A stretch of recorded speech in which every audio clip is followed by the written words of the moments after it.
Michelle Prince, founder and CEO of Performance Publishing Group, making a difference one story at a time. We'll be shining the light on successful founders, entrepreneurs, business owners, and leaders that are getting results and making a difference. We'll talk about how they built their businesses, are creating movements, and leveraging the power of authority in their own lives. Be sure to stick around to the end of the show, and we'll reveal how you can be our next guest. Let's get started. Hey, everybody, and welcome to the Power of Authority Spotlight, where we shine the light on people that are doing incredible things, people who are telling their story, writing books, building businesses, and so much more. And our guest today is someone I've had the pleasure of knowing for over a year, closer to 2 years now, and I can't wait for you to hear her story. But first, this episode is brought to you by Performance Publishing. The best way to build your authority and credibility is to have a book. Your book is your business card, and people will throw away your business card, but they won't throw away a book.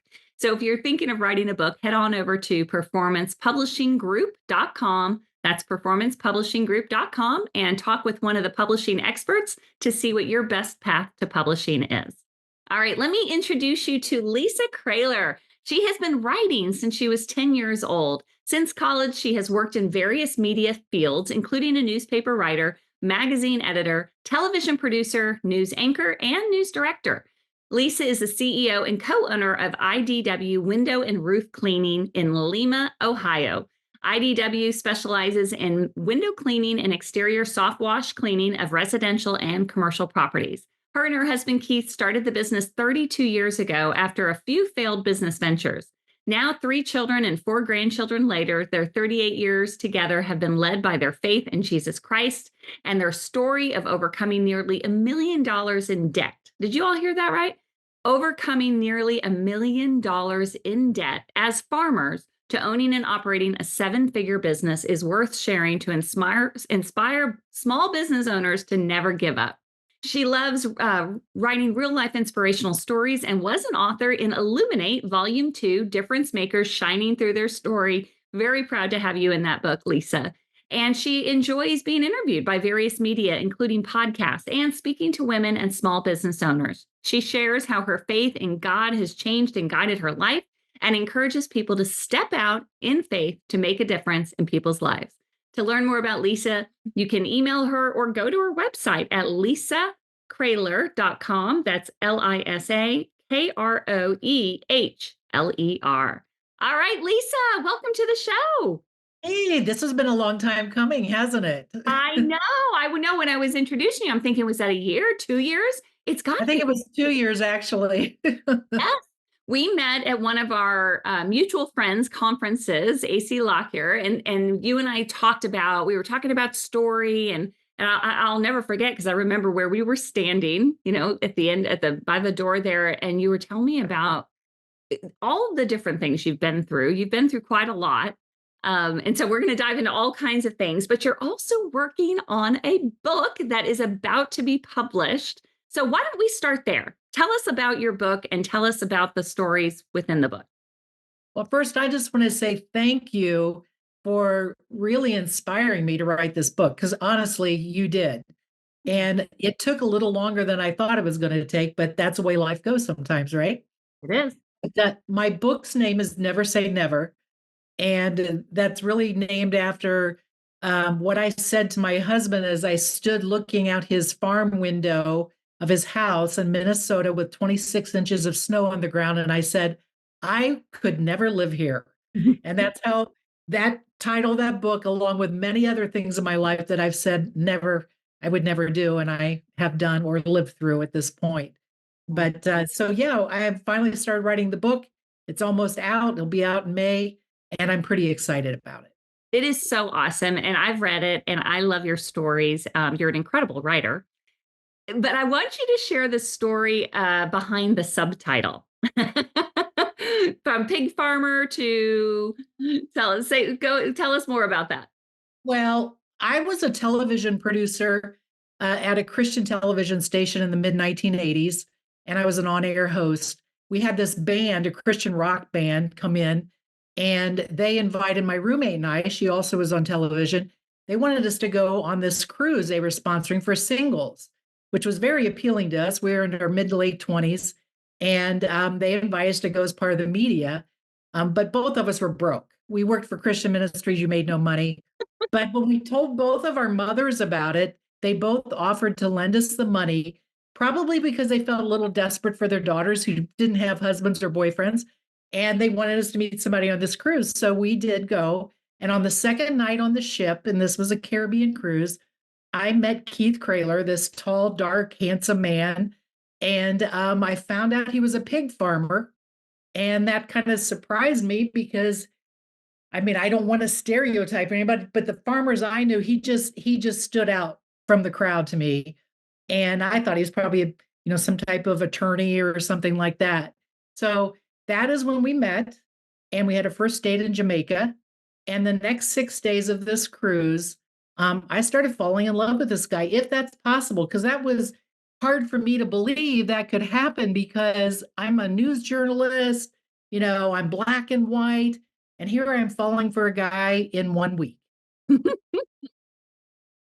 But your mom, I'm sure, says or would have said that was probably the best money she ever spent putting you on that cruise because it's definitely been a big part of your life, your family, your grandchildren, and all of that. So I Yeah, just story. who would think that you would go out in the middle of the ocean and you could actually meet somebody? This was 39 years ago. Ships were held about 500 people back then. It was just a tiny little ship bobbing in the ocean.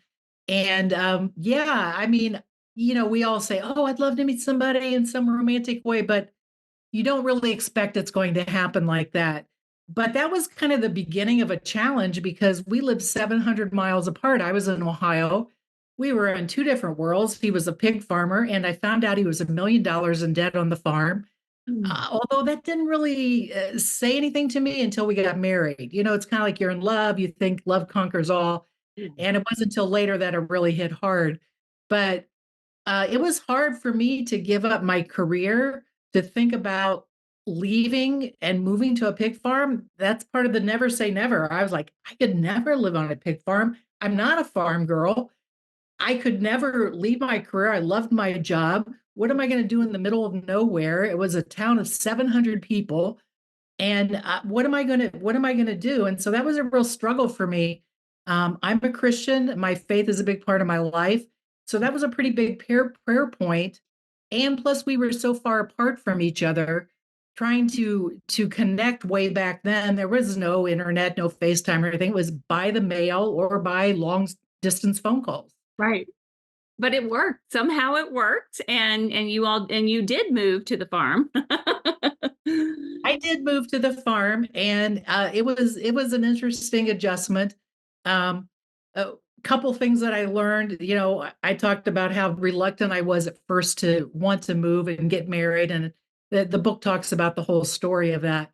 But it's basically faith over fear. I had to learn that I had to lay things down. We all have these preconceived ideas of what we're going to do with our life and how the plan is going to map out and all that. And Mhm. mine really didn't go the way that I had planned, and it would end up being the best thing that ever happened to me. But moving to the farm taught me a lot of different things. Um, I might just share this real quick story that one of the big things that happened to us while we were on the farm was one day he came in and he was crying, Mm. and he said, "They're dead. They're all dead."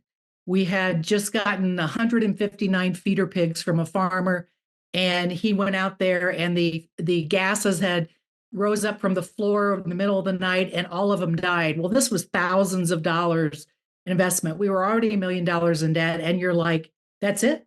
We're going to lose everything. We're going to have nothing. And it was pretty devastating. And I was drawn to read in about the children of Israel crossing into the promised land and how scared they were, the giants.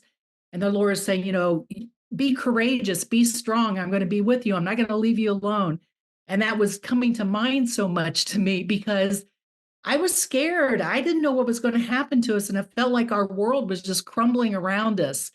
The amazing thing was, I knew I could trust God. I'd already learned that by having to move in the first place, that God is with us regardless of what we go through. And he walks with us if we let him. And I went to bed that night. I'm like, whatever's going to happen, we know that the Lord's going to be with us. The amazing thing was the farmer forgave our debt. He did not make us pay for those pigs. It would have financially set us over the edge. And it reminded me of the whole spiritual lesson. That was exactly what happened on the cross. Jesus paid a debt he did not owe. We owed the debt. He paid the price for us. And that's exactly what this farmer did for us. We didn't deserve it, but he did it for us. And that was another example of how God has worked in our lives over these years, because we went from being $1 million in debt those many years ago to owning a successful business and company that only God could have led us through. Yeah. And I do want to talk about the business in just a minute, but I have to say this book and really everything about you, it is so much about faith. And like you said, faith over fear. I just have to share because I don't believe in coincidence at all. But just this morning, I kid you not, the be strong and courageous was the verse that I was focused on. And I was looking back through some journals, and that verse just continues to just pop out at me. And so for good reason. And for you saying it just now, it's like, wow. But it's Meant true. to be. God always has a better plan than we can imagine. And so when you get to that place where you have no choice but to choose faith over fear, that's usually when you get to see the miracles and the promised land and all. I love And it it. wasn't that for us, that was just the beginning of it, Michelle, because we were like trying to figure out what we're supposed to do in life. All of a sudden, a lot of things are changing. We were entrepreneurs at heart. We tried different business ventures, and it was, and I think you probably read in the book that we even became carnies, traveling carnies for a few months, trying to sell root beer at state fairs and festivals, which today my husband's like, oh, did you have to write about this? I really want to forget this part of our life. Exactly. But I But said, the God has your fingerprints in every part of your life. yeah. And I think it also just, and I do want to dive into because as business owners, we're all struggling in some way, right? Anyone has a business knows it kind of can go like this, right? But $1 million in debt is a lot of money. So how did you, once you figured out, because you tried different things and got past the carnies, thankfully, how did you migrate away from that and into a position where you could pay off that debt and beyond? Well, Keith's father was also in this operation, and it started with his grandfather, and then his father is a generational thing. So Keith was a partial owner in the corporation, so he had part of the debt. Unfortunately, his father took the biggest hit, and he filed bankruptcy, and we never had to, but we still walked away owing a lot of money. And we're trying to figure out how to do it. We end up renting out the buildings and the farm, and then my husband discovered window cleaning when he was doing sales work, and he saw this guy cleaning windows over and over. And it wasn't so much about the money that intrigued him, it was the fact that the guy said it's repeat business. Windows keep getting dirty compared to people that build houses or pour concrete. You always have to find new people to do work for. Window cleaning, you just keep going back to the same people. So that's how that all began. But to be honest with you, I'm sure there's other entrepreneurs that have said the same thing. The beginning, it wasn't about you had this great business plan or revelation.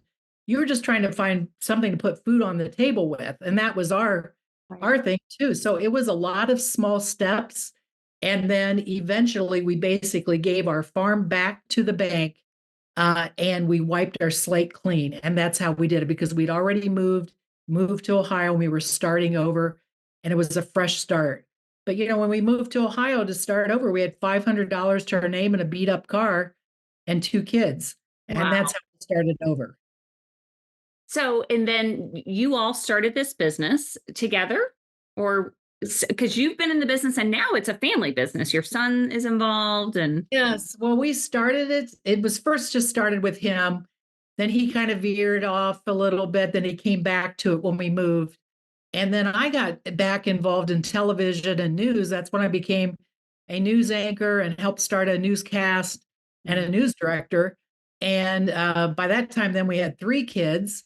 And we were like, I was working nights, he was working days, trying to start this business keep going with window cleaning. And it came to the realization that we were on opposite paths And it was a struggle because I never saw him and he didn't see me, but our kids were doing well. And that's when I said, even though I've always wanted to do news, we need to get on the same page because this is going to ruin our marriage. And that's when I gave it up and I started working behind the scenes for the business, not really thinking, oh, we're going to be doing this the rest of our lives, but that's the way it's worked out. And it took a lot of perseverance and just keeping hard at it. It's not easy starting a business. And back then it was even harder. We didn't have, CRMs and QuickBooks and all those things when we started. It was, I was writing things in little lists on pieces of paper because we didn't have that. And we didn't even have Windows back there on our computers back then. Boy, I sound really old, don't I? No, I remember a lot of that time. So no, you don't. So Maybe. we just, it was a lot of that and we worked through it all, but it wasn't something I had planned, but when you get into something and you realize this really works well for us, Mhm. then you keep at it. But I have a whole chapter in the book about working with your spouse because it is challenging. Yeah, let's talk about that because I am also working with my spouse now, and I know many people and who have businesses, service businesses, and all kinds of businesses that do. My parents did for a while too. What would be the best advice you would give to somebody who is either considering working with their spouse or they're doing it and struggling? Well, the first thing that I think is you've got to evaluate, is this for you? It's not for the faint of heart. And you need to look at both of you and, because a lot of people say, well, then I want to be my own boss. This works perfect. We could take time off at the same time. As you well know, there's a lot to it beside that. Mhm. And back when we started this, there was no Googling anything. There was no instruction manual on starting that. I mean, you didn't have anything unless you went to the Small Business Administration. And, it just wasn't as simple. So, first thing I'd say is you got to figure out if this is really for you, because I call it a double marriage, because the same principles that you have to work out in your marriage are similar things you have to end up working out when you are working together, respecting each other. And, my biggest problem has been maybe micromanaging my husband a little bit, second guessing some of his decisions about things that I have no understanding of or no business doing. So there's a lot of things and challenges that are similar in marriage that are very similar when you're working together. It's just amplified, when it comes out in at work, because then other people also notice it. If you're disrespecting your spouse or if it's not going well, then the whole team knows. And I've learned that what you say and do at work doesn't just disappear when you get home. You've got to manage that as well, and of course you've got to manage work conversations at home. We had little kids at the time, when we were first going, so we were trying to really try to separate that. It's not perfect. It still isn't perfect. He usually is the one that says, it's dinner time, we're not talking about work anymore. So there's a lot of things that we learned that we had to manage. And I think you have to set boundaries Mhm. on staying in your lane. I know I've had to do that because we both have different skill sets. So I've got to be careful not to try to go into his lane and tell him what to do. Very good advice. No, that's excellent advice.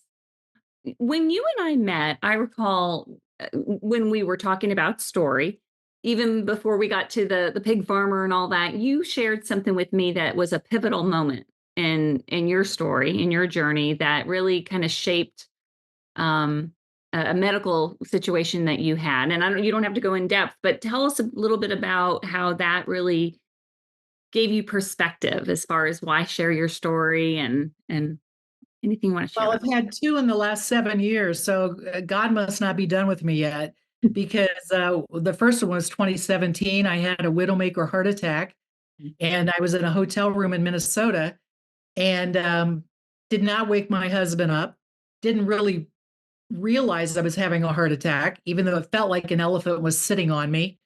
And the next day, I never even said anything to him about it. We ended up going through this family event together. Got on a plane. We had delays on the plane. We had problems in the airport. We missed our flight. We're in Chicago and there's a tornado coming to the airport. Lots of stress and anxiety building up. And finally, we got back home and he said, "We got to go to the hospital. We got to have you checked out," because I was still having pains. But I said, "All I want to do is go to bed." And he said, "If I don't take you to the hospital and something happens to you, my kids will never forgive me."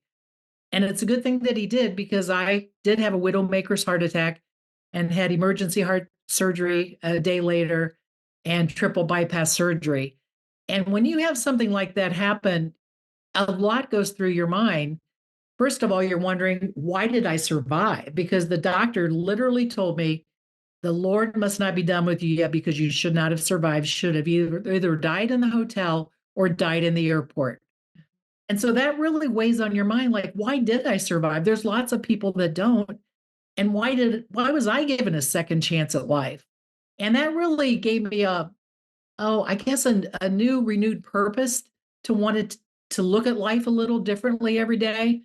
Mm. Um, and then in 2021, right when I was getting ready to want to write this book, I got COVID very badly and I was hospitalized and very easily could have not have made it.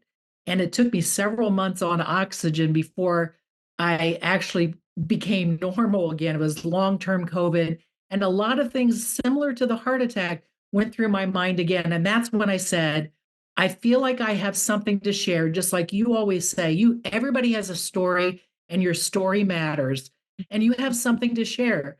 And I felt like I need to share this, even though I didn't mentally feel like I was ready to start writing this book in January of 23.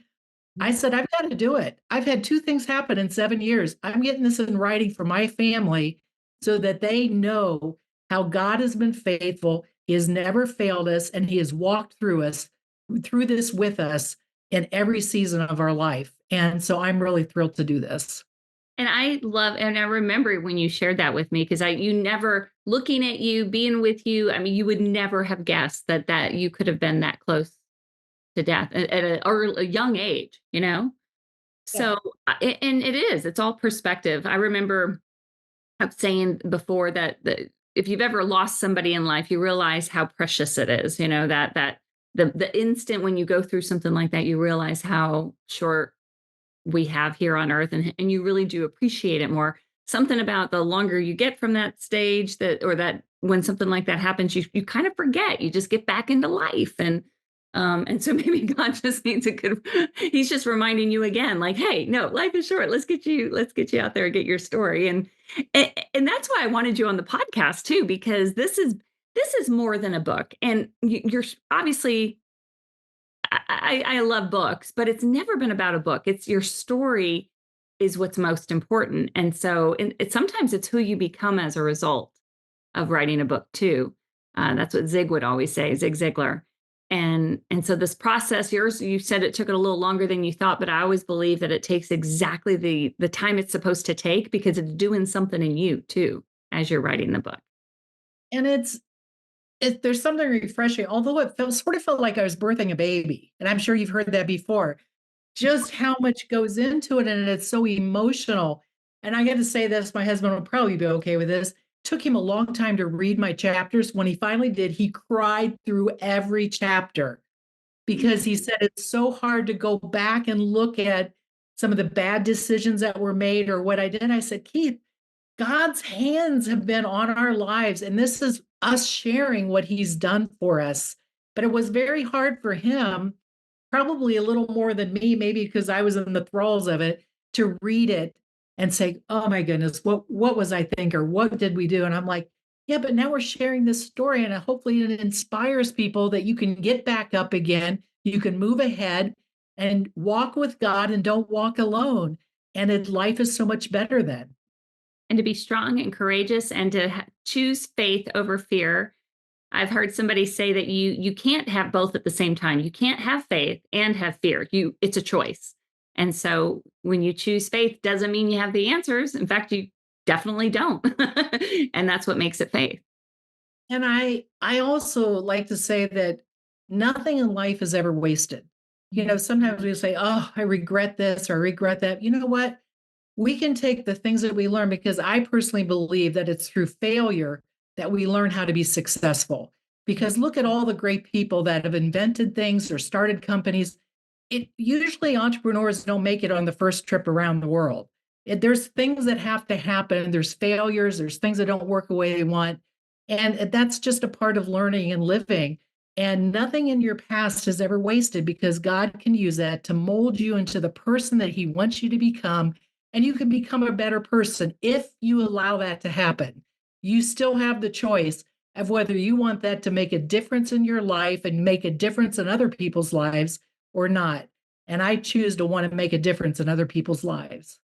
So perfectly said. And you absolutely are. And I cannot wait for the book to launch, because I think you're going to see more and more people just resonate with your story. And there's some fun in there and some funny stories, but it's also just, again, around the faithfulness of God, your journey, and just what He can do for other people along their journey too. So I highly encourage you read Never Say Never by Lisa Kroehler. And you can get more information about her and the book at lisakroehler.com. And I want to make sure I spell her last name. It's Kroehler.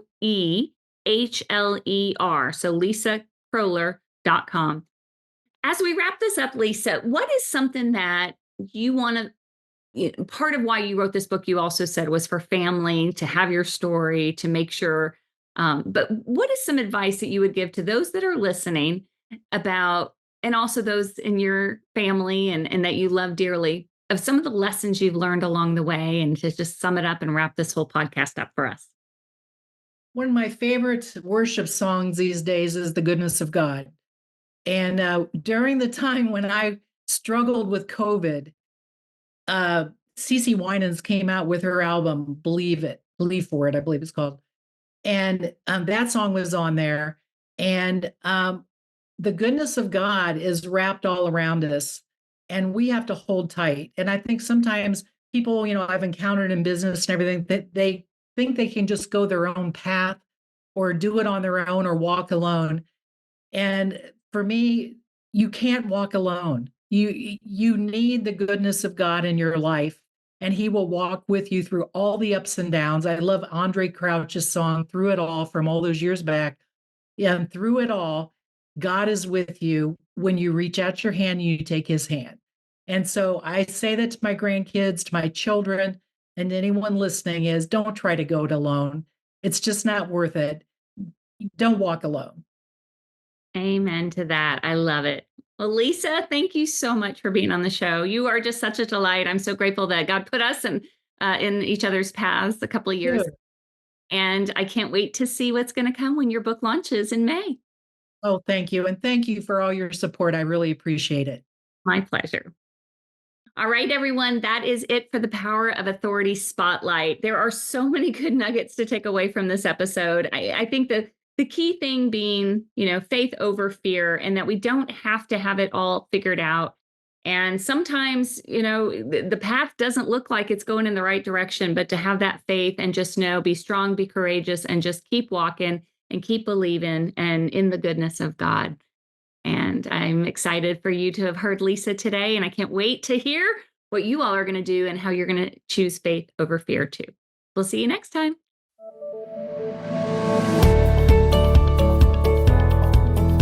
Thanks so much for listening to the Power of Authority Spotlight. If you are a successful founder, entrepreneur, business owner, or leader that's getting results and making a difference, and you'd like to be on this program, please visit performancepublishinggroup.com/podcast to apply. That's performancepublishinggroup.com/podcast. Also, if you got something out of this interview, please share this episode. Just do a quick screenshot with your phone and text it to a friend or post it on the socials. If you know someone that would be a great guest, tag them on social media to let them know about the show and include the hashtag #ThePowerOfAuthoritySpotlight. I love seeing your posts and guest suggestions. We are regularly putting out new episodes and content, so make sure you don't miss any episodes by subscribing. Your thumbs up, ratings, and reviews go a long way to help promote the show and mean a lot to me and my team. Want to know more? Go to our websites, performancepublishinggroup.com or michelleprince.com. And follow me on LinkedIn, Facebook, and Instagram. Thanks so much for listening, and we'll see you next time.